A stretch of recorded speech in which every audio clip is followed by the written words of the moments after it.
Eh bien bonjour à toutes et à tous, c'est Anthony Klinger de la chaîne Hacking SEO. Aujourd'hui on se retrouve pour une nouvelle vidéo où je vais vous apprendre à supprimer des champs de commandes sur vos commandes WooCommerce. Alors, on vous l'a déjà montré avec Camille dans d'autres vidéos, comment installer WooCommerce sur WordPress, comment créer ses pages produits, comment mettre en place un système de paiement, que ce soit PayPal, Stripe, etc. Vous retrouvez tout sur la chaîne Hacking SEO. Mais aujourd'hui, je vais répondre à une question et vous montrer en tuto vidéo et Facecam par ailleurs pour que vous compreniez mieux comment on va supprimer des champs de commandes. Alors qu'est-ce que j'appelle des champs de commandes? C'est en fait là par exemple je suis sur le même site que j'ai utilisé la dernière fois, donc un site test concrètement, où je vous avais proposé de vous montrer comment on lit PayPal avec WordPress, avec WooCommerce en l'occurrence. Et ici, vous pouvez voir que sur la partie de gauche, on a des détails de facturation, on a des informations complémentaires, on a même parfois, lorsqu'on a de la livraison, des détails de livraison.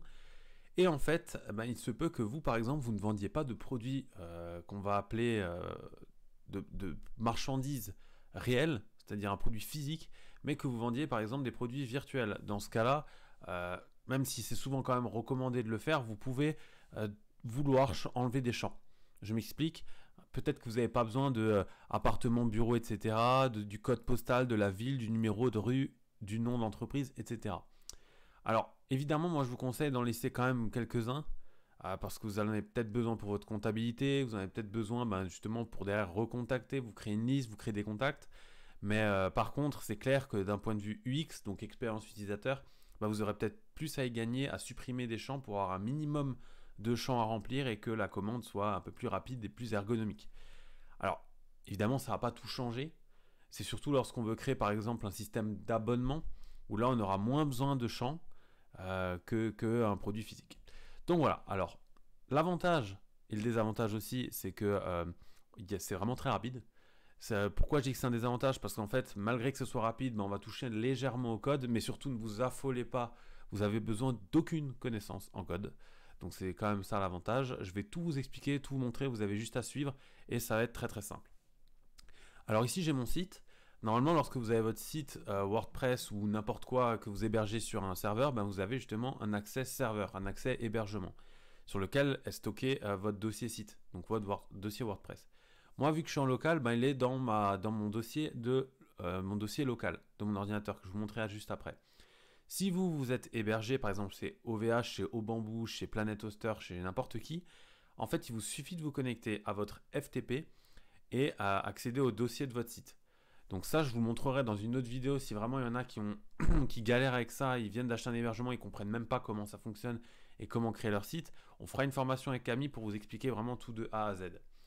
Alors, imaginons que maintenant, je suis dans mon dossier serveur, donc je vais aller là en fait. Je vais me remettre comme si je venais d'arriver dans mon dossier serveur. Normalement, lorsque vous vous connectez à votre espace FTP, à votre hébergement, vous arrivez sur ça, sur un dossier, que ce soit sur FileZilla, sur un site spécifique. Je sais qu'il y a des sites comme Planet Hoster qui proposent leur propre éditeur. Vous avez tous ces dossiers. Donc là, typiquement, on a des dossiers basiques de base de WordPress. Donc à savoir les 3 dossiers WP plus tous les appels qu'on va à chaque fois inclure dans certains fichiers. Alors, ici on touche à rien, on va juste aller dans WP Content, thème, et là là ça va être différent pour tout le monde parce que ça dépend quel thème vous utilisez. Est-ce que c'est un thème que vous avez créé, est-ce que c'est un thème que vous avez acheté, qui est gratuit, on s'en fout un peu. Le tout c'est de trouver quel thème vous avez choisi et quel thème vous avez activé. Moi par exemple pour ce site là, j'ai choisi Shop iSell. Une fois que je suis dans le thème, donc là concrètement je suis dans le dossier de mon thème, si vous n'y connaissez absolument rien au code, absolument rien au PHP, au JavaScript, etc., surtout ne tentez rien. Suivez uniquement ce que je vous montre, ne tentez rien. Donc là en fait ce qu'il faut faire c'est aller chercher le dossier functions.php qui est identique chez tout le monde. Pardon, excusez-moi. Quand je dis identique chez tout le monde, c'est-à-dire qu'il s'appelle fonction.php chez tout le monde. À l'intérieur du fichier dépend des thèmes évidemment. Donc là, on va l'ouvrir. Moi, je vais ouvrir une page, voilà, comme ça. Et là, j'ai ouvert mon fonction.php. Donc là, vous l'ouvrez avec l'éditeur que vous souhaitez, peu importe. Vous arrivez sur cette page, donc cette page de code. Il y en a qui vont comprendre. Moi, je comprends personnellement. Je suis développeur web en temps normal. Et du coup, moi, je comprends tout. Après, il y en a certainement qui vont pas tout comprendre. Ben là, en fait, l'avantage, c'est qu'on s'en fout un peu. Tout ce que vous avez à faire, c'est vous placer tout à la fin du fichier. Donc là, par exemple, je suis ligne 41, vous voyez, il n'y a plus rien après. Je peux vérifier, il n'y a plus rien du tout après. Une fois que je suis là, alors en fait, il va falloir déjà prédéfinir quel champ vous allez vouloir virer. Alors là, je suis sur ma page de commande. Admettons que, comme je vous l'ai dit avant, il y a des trucs que je veux virer. Comme par exemple, je sais pas moi, la partie adresse, code postal, ville. Et ben, tout ça, c'est simple. Allez, on va dire, on enlève le nom de l'entreprise, l'adresse, donc qui compose numéro, appartement, bureau, le code postal et la ville. Alors, pour cela, je retourne dans mon dossier et là, on va écrire une fonction. Alors, ne vous inquiétez pas, si vous avez peur de faire une faute dans une lettre ou dans un chiffre ou peu importe, je vais vous mettre soit un lien dans la description, soit directement une partie de code que vous aurez juste à copier-coller.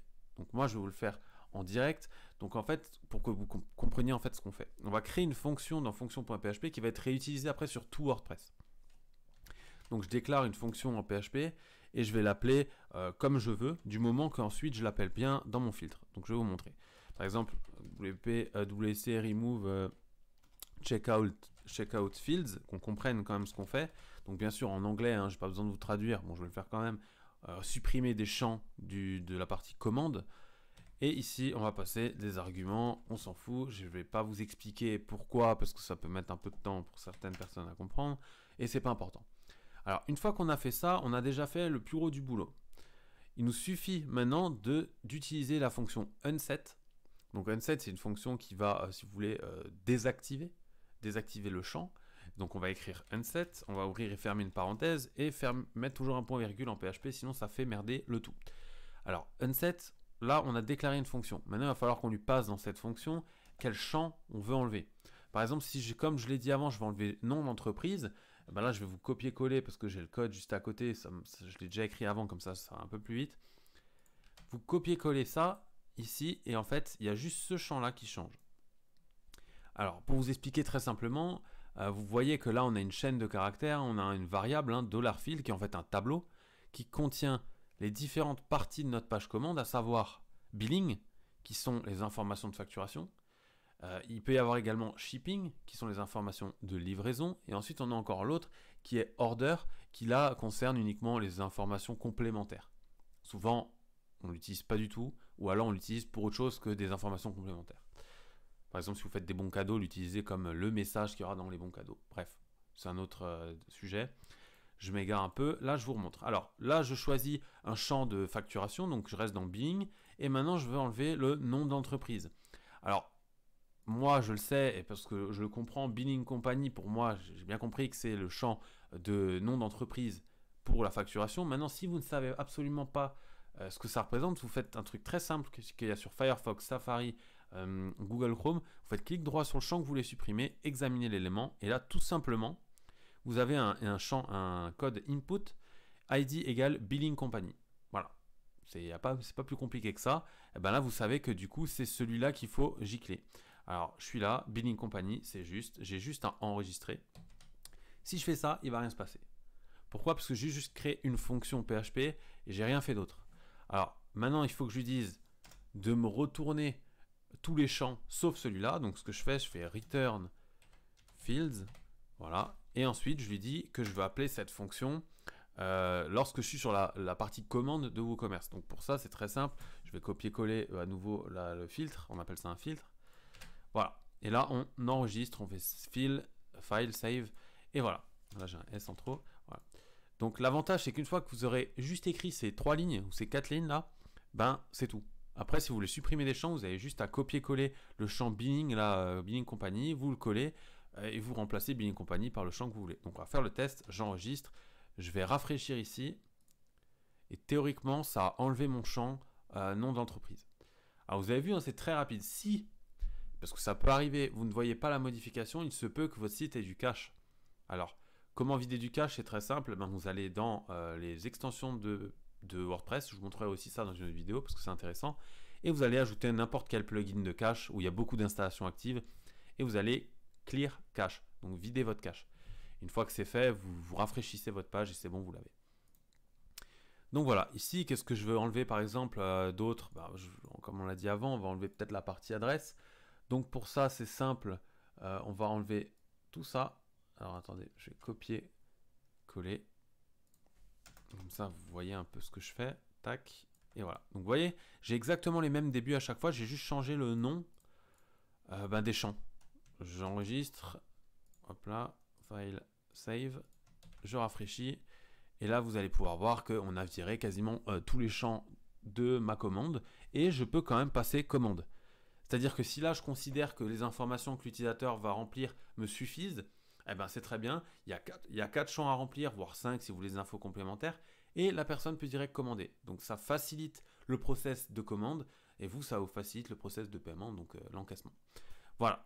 J'espère que cette vidéo vous a plu. Je ne pensais pas qu'elle ferait 10-11 minutes.